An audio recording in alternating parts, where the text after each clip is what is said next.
Interviews to all of them. Yeah.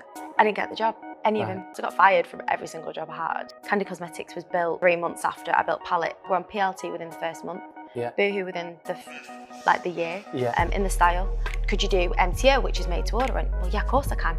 I didn't know if I could. Sure. I was sat on a car park in Tesco's yesterday, crying. I want to be the breadwinner. I don't necessarily want a house husband. They can have the career, but I want to have my own money, my own cash, my own lifestyle.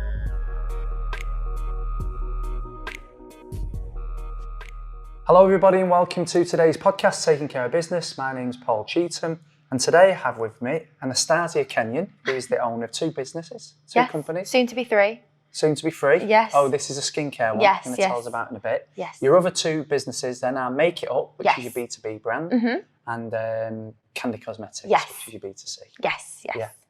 Cool. So today we're just it's gonna be a little bit like a life story type thing today. So, first of all, let's go all the way back. Where did you grow up? Oh, so I grew up in Haslingden, which is North Manchester, Hazzy. Okay. And grew up around there, bloody loved it. And then went to university. I went to Nottingham University when I was obviously 18. What did you do there? I studied business. Right. I always wanted to be an actress, funnily enough. Oh, really? Like, I really had this, I was really good at theatre. I was always in, theatre groups and stuff like that. And it was just a way that, I guess it helped me kind of relax. And I really liked being able to work with other people as well. Yeah. So, I guess. Did you follow that dream then, or what happened with that? I think I went to one casting when I was 16, and it was, it must have been 15. It was the night after I'd first ever had a drink. So I was really hungover, and I was like, this isn't for me. I was like, I can't do this, really? No chance, and then off the back of that, I decided that, my family have businesses. So my granddad owns a company called Kenyon's Footwear. That's a wholesale footwear company. And off the back of that, I've always been quite entrepreneurial. Yeah. And I thought, well, I'll go to university and study management and accounting, and then maybe I can work in their business. Yeah.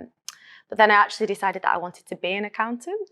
Oh, did you? Yeah. So my plan was, I went to uni. I was like, right, I'm gonna get the degree. Then I'm gonna move to London. I'm gonna be in Canary Wharf. Yeah. I'm gonna work for one of the big 4. Yeah. Got interviews to all of them. Final interviews to all of them. Yeah. I didn't get the job, any of them. So Deloitte, KPMG, Ernst & Young, all of them. Right. And the majority of it was culture fit. This is at what, 21? This is 21, yeah. So 21, I was full set on moving to London. Yeah. And it just didn't work out. Yeah. So when I got my final rejection, I was like, not doing this anymore. I've got to go. There's obviously something missing. So I went travelling for 6 months. Where did you go? Oh, Southeast Asia, obviously, everyone. Yeah. And then I lived in Australia, and I actually got offered a job because I worked in a call centre. Right. And then they were like, what did you do at university? I was like, well, I'm quite good at marketing, social media. And they turned around to me and they were like, brilliant. We'll sponsor you to stay if you take part of our marketing. I was like, fine, no problem. So what did you do? You was in Southeast Asia, then you travelled to Australia. And then got a job. Yeah. What was your favourite place in Southeast Asia for a start? Vietnam. Oh, was it? Yeah, it was just. Where else did you go? So Vietnam, Bali, Thailand. I think that's it. Yeah, 3. Did the 3. Yeah. And then ended up in Australia. Yeah, ended up there. In a call centre. Oh, I worked in many other places before that. Yeah, bars, coffee shops. I got fired from every single job I had. Right. Literally, I just, again, it was such a part. I lived in the Northern Territory in Australia, which is a bit backward. Right. It's a bit hillbilly. And off the back of that, I was out every night. Then I was getting up at 4:30, just not sleeping, and going straight to work. Yeah. And obviously they could just see me with the alcohol sweats. So I just ended up getting sacked from every single job that I had. What was your plan when you returned? Was you just going to take 6 months out and come back and do what? I wasn't returning. Right. So I was going to stay out there. Oh, really? Yeah. I was going to stay out there, and I was going to work in marketing and just see what kind of what my future could be there, because I love the sun. Yeah. I love the nature, I love the outdoors. So it seemed perfect. But it was more... You're done with accounting then at this point? Well, I think I kind of thought to myself that if I can get a sponsored visa here and I can stay, then maybe I can look at trying again with maybe one of the big four or something like that. So I think that was the thought process behind it. Like, just get in, and then once I'm in, I could probably look at introducing myself to a firm that would be interested in me in accounting. But But you ended up in a call centre. Yeah, I ended up in a call centre, and then I was there, and to be honest, obviously I didn't really like it. I was really good at it though. Selling energy is like, I could just go and do that instead. Right.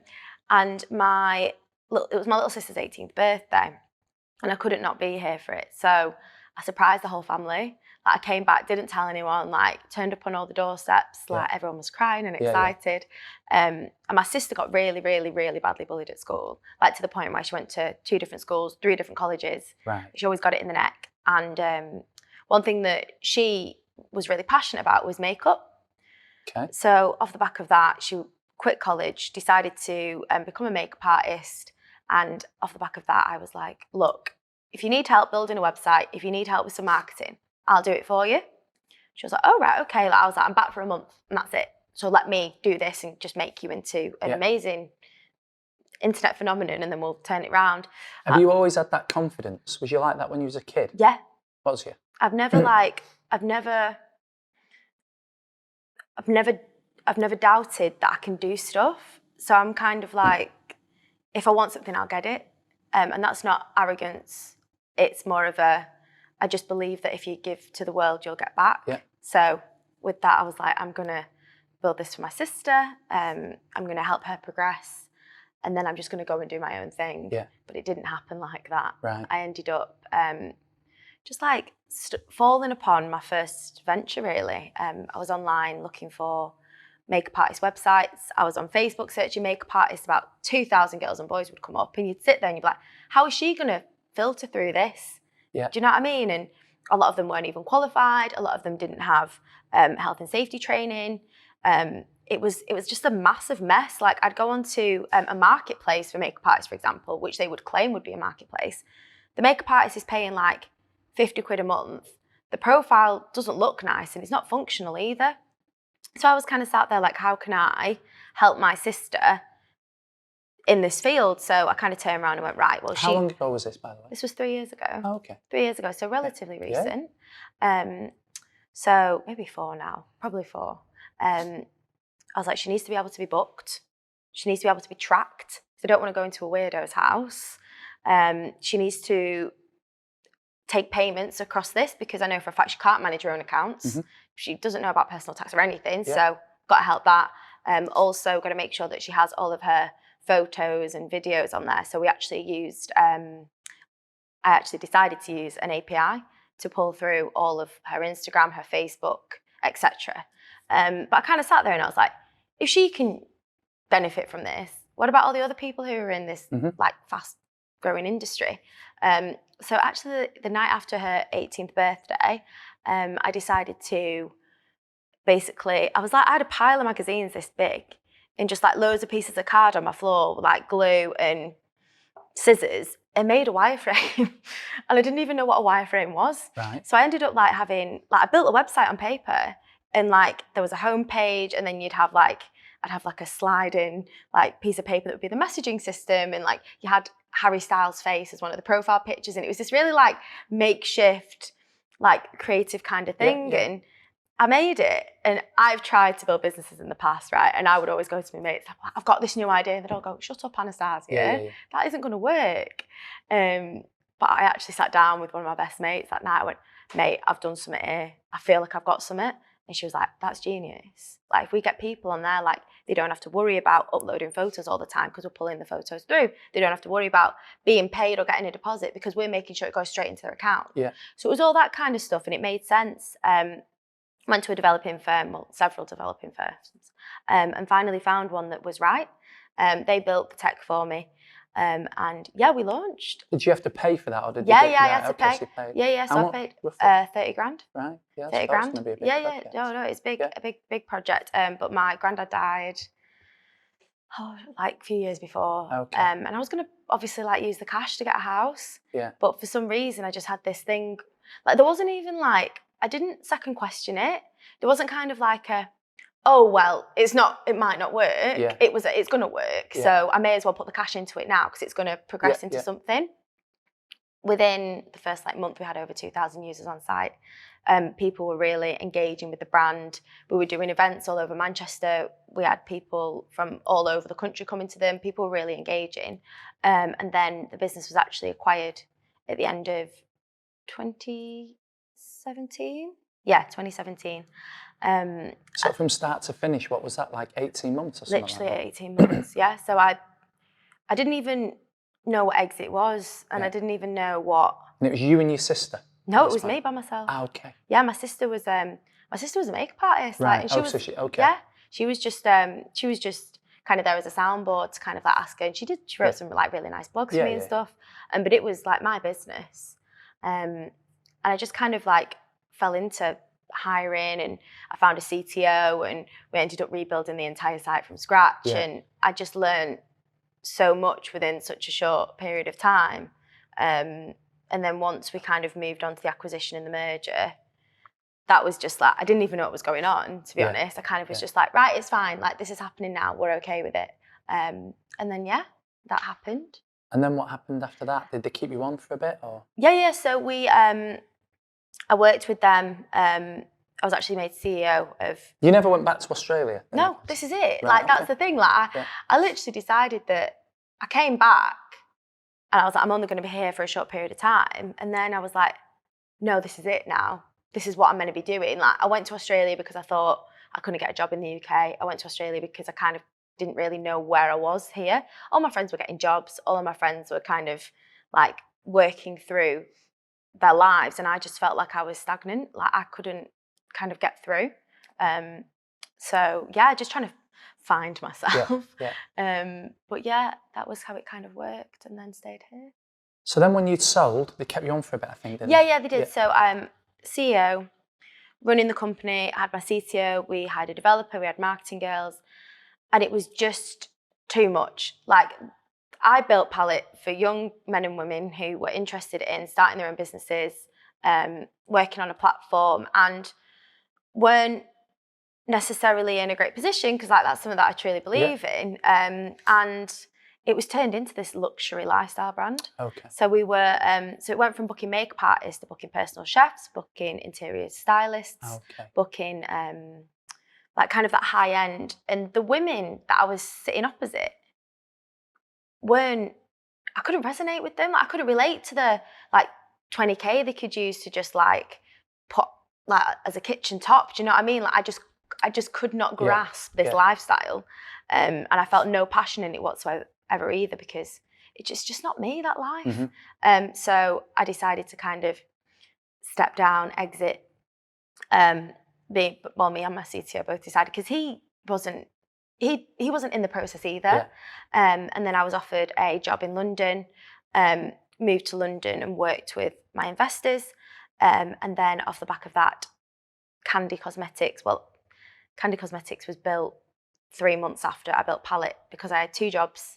I had no cash. Obviously, I'd used it all. And I was just trying to figure out where I was going to go.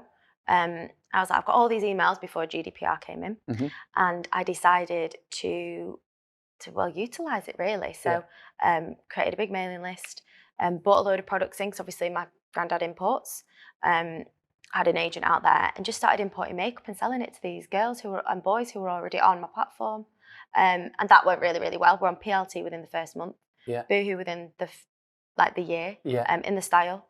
And it just really progressed from that. So moved to London, was kind of dealing with the fact that the tech and everything I'd built had gone. And that was a really tough time. I couldn't even believe that I'd put all of this time and effort into something that just didn't even resonate with me anymore. What's happened to that now? Does it still exist today? Does it still... To be honest, I've completely separated myself from it, so I couldn't even... Yeah, you don't follow it or anything? Don't follow it, no. Right. You just moved on? I just moved on because I think if you cling on to the past, I could become bitter about it, which I'm not. But it's just kind of that happened. I've built the platform, I've done the tech, kind of got a lot of experience in that now. I could do it again. And that's the kind of attitude I've got to everything really. If it doesn't work, just move on. So did you start, because you've got two businesses, you've obviously just mentioned you've got your B2B PLT, and we'll go through that again in a second. So did you start with Kandi Cosmetics first, selling B2C? Yeah, exactly. So you just put up a website? Yeah. And you used the database effectively that you already had? Mm-hmm. And so what, immediate traction, or it worked straight away, or it didn't? It worked straight away, to be honest. I think because we were offering, it was when people were just buying palettes, like makeup palettes, eyeshadow palettes for buying eyeshadow palettes' sake. And we kind of like fitted into the market really well because people knew palette, so we used palette as a platform to push it. People knew me and they trusted me, so I was able to push the product. I had a ring of influencers around me who were obviously interested in pushing the product as well because I'd helped them a lot and worked with them. So it did build traction quite quickly. But then obviously once the acquisition happened, we almost lost touch with that brand. So I found it really difficult trying to manage both. So Kandi actually took a hit because when I moved to London, I wasn't concentrating on anything to do with Kandi. I'd kind of just put that to the back of my mind because obviously my marketing team who worked in palette would work on Kandi as well. But now because of the acquisition, they had to completely concentrate on the other brands. So it took a hit. We weren't kind of bringing out products as quickly. We weren't moving as fast. But logistically, wholesaling, we were working like clockwork. So our rebuy times were really quick. The products were really, really good. They'd ask me to follow a trend. So if PLT would come to me and ask to follow a certain trend, I would be able to find that and I'd be able to basically bring a product in that would fit that perfectly. And then I started working with Boohoo and they saw that I was... So did they approach you first on the B2B now? Let's talk about that. Did they approach you? Yes. Right. Yes. So you got a call from who was the first brand? Boohoo. Right. Boohoo. So I got a call off Boohoo and they were basically going through kind of the strategy that they have now and how they were trying to really grow the beauty side of the business, but they weren't entirely sure how. So I kind of turned around and went, look, like, if you need help with this, like, feel free to call on me because I can maybe help you with your supply chain and all that kind of thing. And they were like, well, could you do MTO, which is made to order? And well, yeah, of course I can. I didn't know if I could. Sure. But I just said because I knew that there was obviously, like, you've got one of the biggest fast fashion brand who've just gone public, coming to you, asking you for advice. And I was like, right, well, if it's advice they want, it's advice I'll give them. Within 2 months, we launched a lipstick range with them. We launched lashes and we also started to work on Christmas. So we brought out some baubles that had like a lipstick in and some eyelashes, kind of gimmicky. Worked really, really well. A couple of years ago, we're talking now. We're talking a year ago. Last year. Okay. Yeah. So this all happened this is last October. Okay. So last October is when it all started. And since last October to, what is it now, July? We now have over like 100 SKUs with them alone. And we're doing NPD, which is new product development, every week. We have recently gained the contract from Boohoo Man. So we do 100% of their grooming range, which includes your beard oils, your beard combs, shaving gel, and then we also do the cosmetics for them, as well as all of like the shower gels and shampoos. And it's just really great to see how they're starting to concentrate on male grooming strategically, which is great. I think your area is one of the fastest growing, isn't it? Yeah. It's huge. So since then, you've got Boohoo, Boohoo Man, and I think you do Pretty Little Thing. Pretty Little Thing as well, yeah. So we've just started with them with their tools. So they're essentially, so when you think about cosmetics tooling, that's makeup bags, makeup brushes, sponges. So that kind of thing is how we're starting to work with them, because tools do extremely well on fast fashion websites. What's been the biggest challenge? Because obviously last September, you just had your own B2C brand, and then now, and I know you're talking to other brands and so on and so forth. What's been your biggest challenge over that period of time? How have you been able to build an infrastructure? Because one of the other things is, to be clear, you don't just source product, you do source product, but you're, like you said before, you're meeting them every Thursday, you're looking at trends, you're advising them on what product they should be bringing out and that kind of, so it's kind of like a complete package. Yeah, we're like a 360 service. Yeah. And for them, it's a no-brainer because in reality, they have the meeting, I guess, they pick the products and then they order 6 it and weeks, it's in.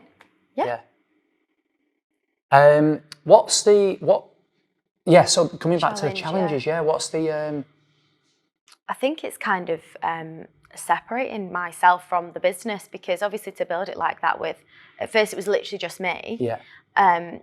It is like your 18-hour days, like every day. You don't have a weekend. Yeah. Your personal life takes a massive hit. Yeah. Your mental health takes a massive hit. Yeah.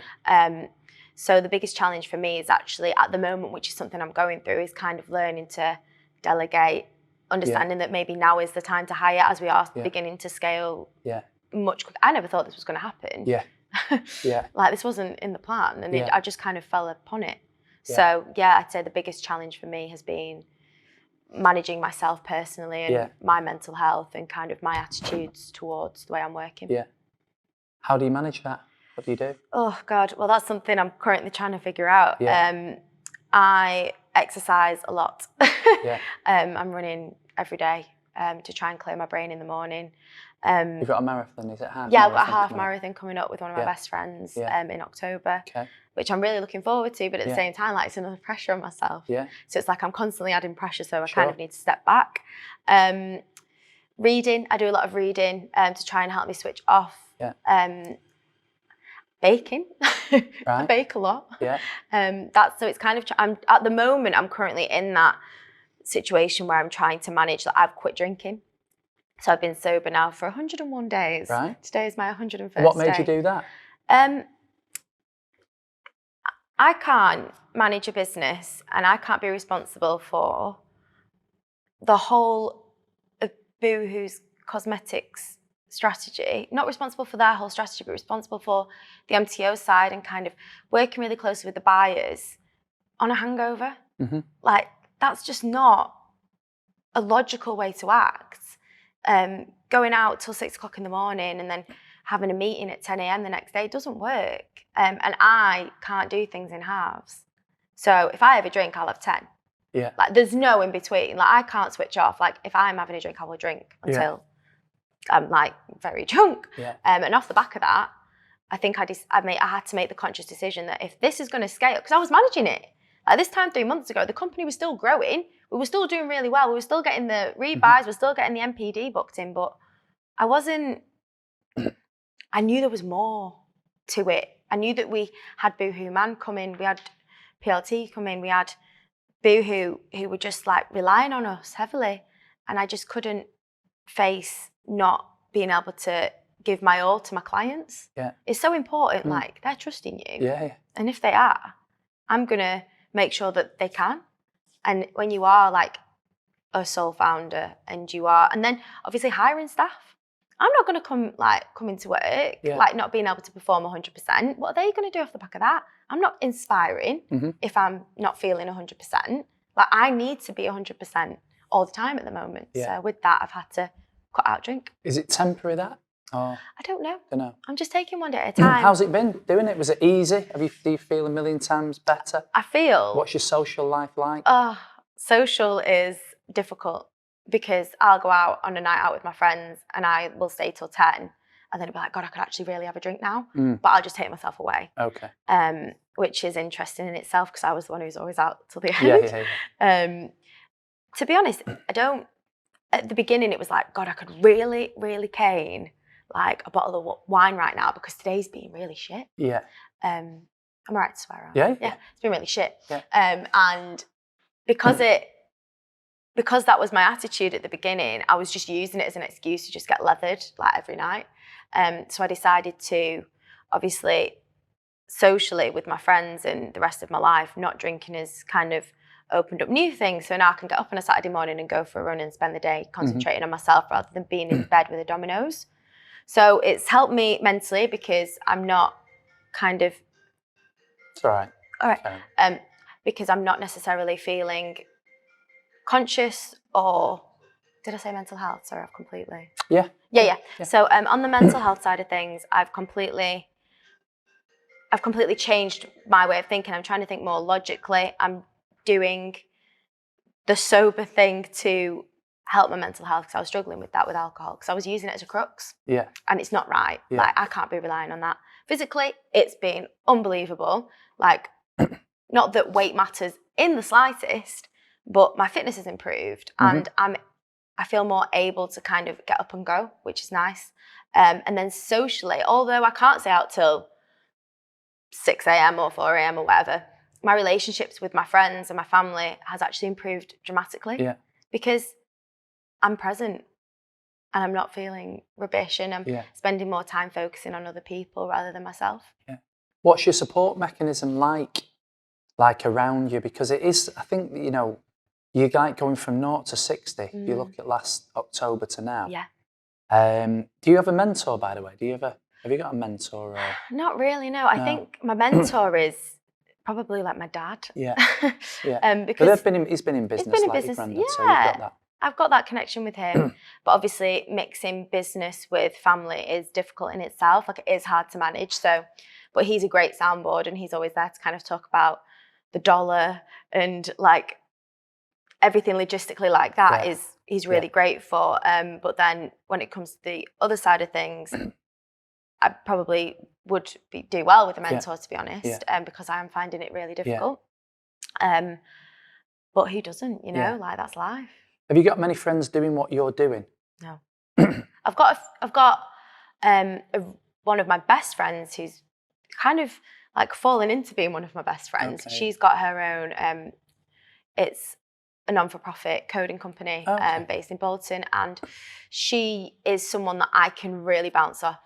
Like, I was sat on a car park in Tesco's yesterday crying because I was just like, oh my God, like, this is crazy. Like, just like personal, mentally, like, I just felt so overwhelmed. And I called her up, and she was just like, it's all right, mate, don't worry, because you got through this and you got through that. Whereas my other friends take it from an emotional point of view, and they're like, what's going on? Like, whereas she's like logical with it. Yeah. And that really helps. Because it is overwhelming. It's a good word, that, because people do perceive this word successful. I don't really know what it means, but people do perceive like happiness comes along with success.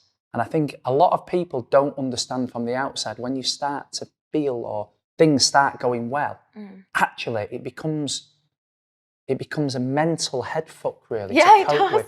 When you're struggling, it's a very strange one, this, but when you're struggling, you just fight and you just get out of whatever that is that you've got to struggle with that day. It actually it's a different kind of problem to have positive things happening and wondering how, one, you don't lose it, two, you structure it all, three, you keep it going. And it is actually quite demanding, because if you're down and out, people are kind of there because you're down and out. So you need support because you're down and out. People don't kind of think, well, if you're successful, you don't need support because everything's going well for you. But it's kind of like bullshit, that, really. You need a lot of support when things are supposedly going well. It's a load of crap. Like, you can't... you know what, I'm probably one of the most lucky people in the world, because I have a group of girls, we call ourselves the Amigos. Right. And they are literally, all of them are rock. Like, I could call them at any minute of the day and they all support me. And although I'm going through like this incredible part of my career, like, my best mate Helena, she's always like, yes, but you're doing it by yourself. Like, it's going to be hard. And she like really supports me through it. And so does Mickey and all of them. And I kind of feel like, because they are so understanding, I probably have been able to crack on. But then you meet other people who are on the outside of you, and like, just having a conversation with you, like, oh, like, I had a really like shit day the other day. Like, I'm feeling really bad. And then they're like, well, why?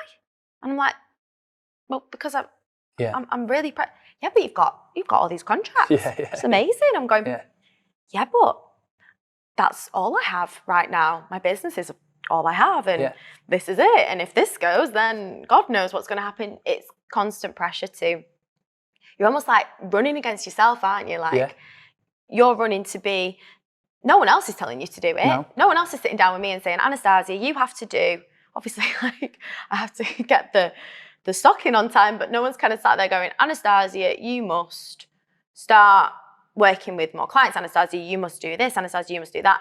I'm doing it because I want to do it, and I want to see myself succeed.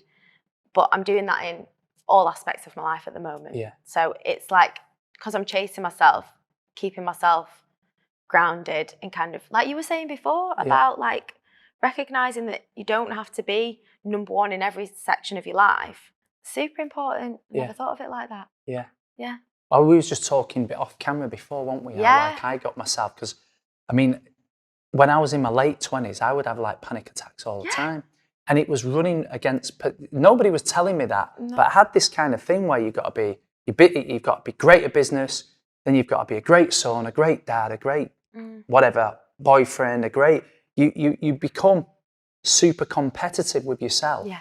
You've got to be in shape, you know, and then you go to the gym and it's not an enjoyable session because you've got to beat the thing you did before. And if you're not, and then then you're getting stressed when you're in the gym when that's supposed to be like your downtime. And you just end up, if you're not careful, well, I ended up just constantly being like in a frenzy of nothing. I would just achieve something that minute, and that could have been at the gym. The next thing, without even having any sort of time to be in the moment or to look back on what I was doing, I would just be on to the next thing. And then it'd be like, now I'm with my son. I'm a shit dad, so now I've got to be a fucking amazing dad. So now I've got to do this, do that. If I don't take him the pictures tomorrow, and then here, and then there, and then another 5 things, and before you know it, you just like burn out. And then what I started to realise is, and we talked again about this before, was if you're David Beckham and you're one of the best footballers in the world and you go to the World Cup, you're not a bad dad and a bad husband because you're away from him for 6 weeks. It just means that something at that point is taking precedence in your life. Yeah. And I feel like I only learned that in like late 30s, 38, 39, I think, before that I even got to grips with like that and a bit of meditation. Yeah. And now I feel in a much, much better place. But I'll be honest with you, I would hate to go back to like in my late 20s when I started this business because I didn't have a fucking clue how to handle any of it. And I was just constantly looking forward, running forward and not really enjoying. Even though I was doing things that if you put on Facebook and Instagram, people would be like, what a life he's leading. I wasn't enjoying any of it really. That's the thing, isn't it? Because I wasn't enjoying who I was. Very difficult, very difficult. It's hard. What does, before, that's a question I wanted to ask you. I find it really interesting because we act for a lot of female entrepreneurs and I find it interesting. I find their dating scene interesting for them because I do believe men have like this complex where they don't want, not many men, I'm putting it out there, I don't think many men want to be in a relationship with people, with women who are more successful than them. I think they find it intimidating. Yeah. Have you found that? Yes. Have you? Across my relationships over the last 3 years, every single person that I have ended up being in a relationship with or seen or like had that kind of emotional rapport with, it's just turned into like, I'm a very strong person and I will not change that for anyone and I just can't. Yeah.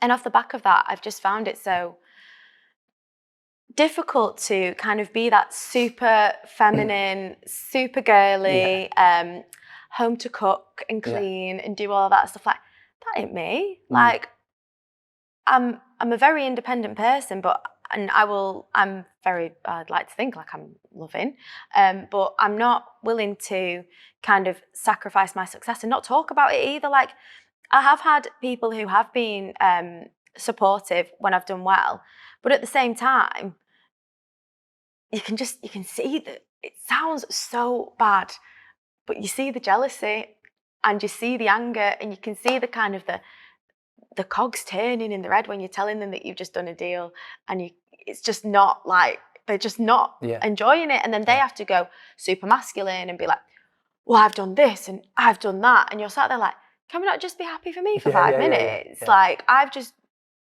progressed and I've just seen something really great happen within my business. And they think that, I think men feel as though still, unfortunately, a lot of the time that women have to play a certain role, which is a social construct within the household and within kind of life. Whereas I am probably, I said this the other day at a talk, I said like, I want to be the breadwinner. Like, that's my goal. Like, I want to be the one who is in the office all day. I don't necessarily want a house husband. Like, they can have the career, but I want to have my own money, my own cash, my own lifestyle, I'm very independent. Like, I don't want to rely on anyone for anything. Like, if I get married and I am successful, the prenup will be the first thing that I do. Like, that's the truth. Like, I'm not just for me though, for them, so that they don't feel as though I'm relying on them. Do you know what I mean? Yeah. It's just the way that my head works. Yeah. I'm just like, I get it. I get it. We're coming towards the end now. What does the future look like then for you? Well, I think Make It Up is hopefully just going to take on more and more clients. So we're talking to a lot of new fast fashion businesses who are looking to add cosmetics to their existing strategies. So that in itself has been absolutely amazing, and I'm really enjoying that. Kandi Cosmetics is still doing great, and we're still working, new product development, etc. But one big thing for me at the moment is I'm starting to become, probably with my sobriety, more conscious of the world around me. And with that, I'm actually launching a company called Kandi Skin. So Kandi Skin is going to work towards being, we want to be 100% packageless, but we're going to have to be 80% so we can store in warehouses. But we are looking to be an ethically charged brand, standing on the basis of, we're using too much plastic in the world. How can we minimize that? Well, one thing that I can do with kind of the contacts I have and the people that I work with is introduce new ways of doing things. So for example, rather than going to Tesco and buying a shampoo bottle or shampoo and conditioner that's 2 for 1, go on to kandiskin.com and get your shampoo bar. So it'll be shampoo in a soap bar, get your conditioning bar, get your moisturizing bar, etc. And we want to bring out a range of products that are hopefully going to change the way that millennials purchase their skincare, and even help other companies do the same. Because right now, like I do it, I spend so much on plastic, and it's like, I'm just like, I will recycle, but where is that really going? So I really want to create a really sustainable and ethical brand to help change mindsets of others, to maybe try and help the world a bit. Yeah. So that's what... It is moving that way, isn't it? Yeah, and it's moving that way. And I know it's very like, it's a very good time to move into it. And obviously from a business perspective, yes, I'm doing it strategically. But at the same time, in our warehouse, for example, I'm becoming so conscious of the fact that things are packaged a certain way. And I'm now sending out, so we obviously send out supplier manuals and packing manuals. And now we're telling our suppliers that they have to stop packing things in a certain way. So it's about making sure that us as a group, so the Kandi group, we act sustainably, because we're losing a lot of things because of the way we're acting at the moment. It's a generation thing that I think everybody's, it's like, I remember when they first brought bins into my house where it was like, now you've got black bins, but I was like, fuck, I've got to put this in it. And I was like pissed off that I had to do it. And now I'm like looking at it going in and I'm thinking, at least that's going in the right place. And then it's funny because now I'm just having some work done on my house and they're throwing things in skips. And I'm looking at that skip every day, like stressed out, thinking, where is that going? I think everybody's getting more like that now, so. Yeah, it's definitely the time to. Good timing. Well, thank you so much for coming in today. Really appreciate it. And that's the end of this podcast. Episode 4 is Ash Sadiq from Missy Empire on how to launch a fast fashion brand. So see you next week.